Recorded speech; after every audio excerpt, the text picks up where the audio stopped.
I wanted to talk about this because it really puts it into perspective. And I think a lot of, I'm going to just call them stupid people, don't understand how energy works in this country. And I'm not saying that you need to know the ins and outs of really energy in general. But I'm not saying that you need to understand the ins and outs of every single thing. But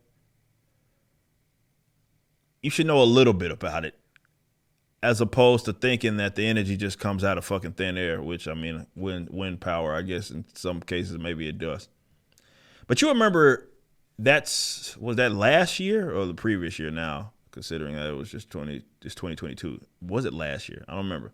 Was it February of last year? So we had that big storm that came through pockets of Texas, and, we had this electrical grid issues for a few days, and it was okay.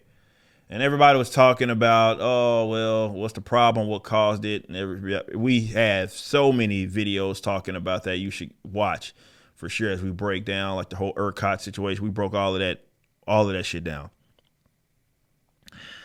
But I remember in that conversation, so many people just not knowledgeable on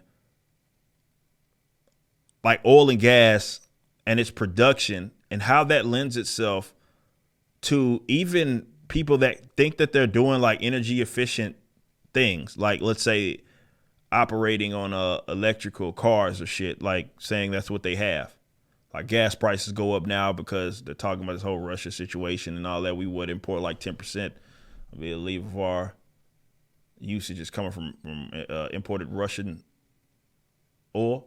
And they don't seem to understand that even if any event that you have, let's say, an electrical car, you don't understand where the fucking energy is coming from when you charging the motherfucker.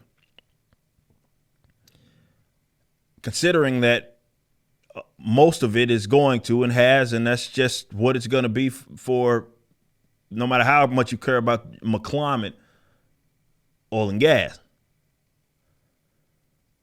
Even Elon Musk, who people herald as a guy that tries to look into a lot of these alternatives, has stated exactly that. He says, hate to say it, but we need to increase oil and gas immediately. And here's a tweet. One tweet says, hold Ukraine, hold strong Ukraine. And this is after they have the actual tweet. Oh, yeah, I know they're talking about Starlink being there. Where's the tweet? I guess they only quoted the tweet. But this is what he said. Let me see if this is it right here. Yes. Hate to say it, but we need to increase oil and gas output immediately. Extraordinary times demand extraordinary measures. So this is just coming out of just really the conflict and the fact that he believes, and I think a lot of people agree on this, that the production here, you have plenty of it, and there's no reason why America should be depending on other countries for this. If anything, you think they'd be net exporting.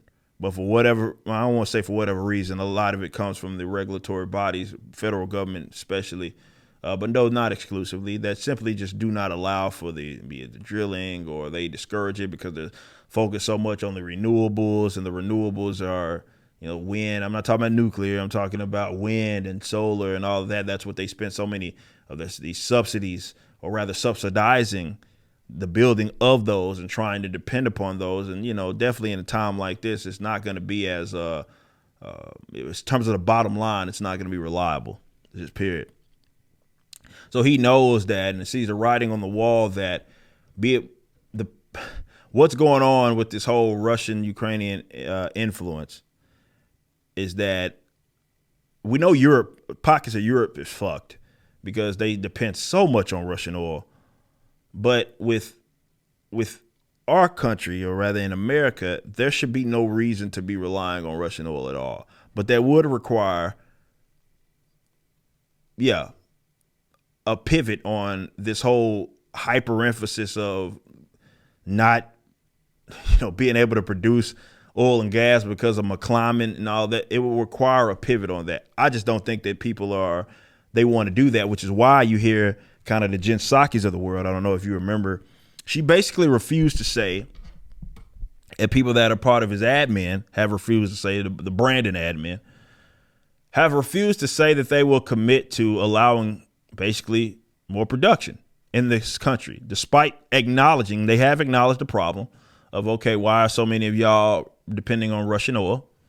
But what they're not doing is in combination saying, well, because we understand we got what we need in this geographical area, we're going to let producers produce. We're going to let producers produce. They're not committing to that. They're not committing to that. They refuse to commit to that because that would require them to have to look that deranged side of the climate activist side. You know, the doom and gloomers more so, not the people that are just, oh, I guess climate change is real. I'm talking about the people that are like, oh my God, we only have 12 years to stop. Otherwise, it's going to be irreversible destruction and death and all of, those types. Unfortunately, a lot of people, particularly on the left, like that are associated with the Democratic Party, have committed so much to, which is why they remember that Greta chick. They popped. That's the reason they propped those like little figures up, because they want to make it seem like, hey, we got y'all. Please vote for us. Please support us. In order for them to do what's quote unquote right, which is to get the fuck out the way and allow people to produce what they will, these companies to produce what they will, they would have to also look those constituents in the eyes and say, yeah, we're going back on much of what we had claimed that we was going to do. Period. But are they willing to do that is going to be another thing, and it's going to be interesting to see.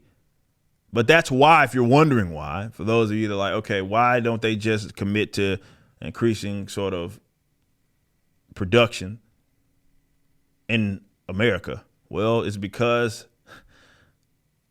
a significant portion of the population that they have convinced in the doom and gloom are supportive of them. And it's almost working out perfectly because they are the ones that are in control right now. And now it's like on them, considering this crisis that's on the way. And I ain't talking about in the climate sense. I'm talking about in the oil and gas sense. I doubt they commit to it, but if they do, it's going to be kind of underhand because, yeah, they don't want to look their constituents in the eyes and say, yeah, go fuck yourselves, or not even go fuck yourselves. Like, yeah, we're going back on everything it is that they said. We'll see. It's all politics at the end of the day, man. It's all fucking politics. You just listened to a clip from my podcast, For Canon's Sake, which is live throughout the week at 12 p.m. Central on youtube.com/YoungRipper59 and odyssey.com/@YoungRipper59. Be sure to check out my website, ericdjuly.com, so you can stay up to date with everything it is that I'm doing. You can also become a member and get access to a bunch of cool perks and exclusive content, which includes a social media hub where you can interact with myself and other members. It even has an app that you can get, which is now live in the Google and Apple stores.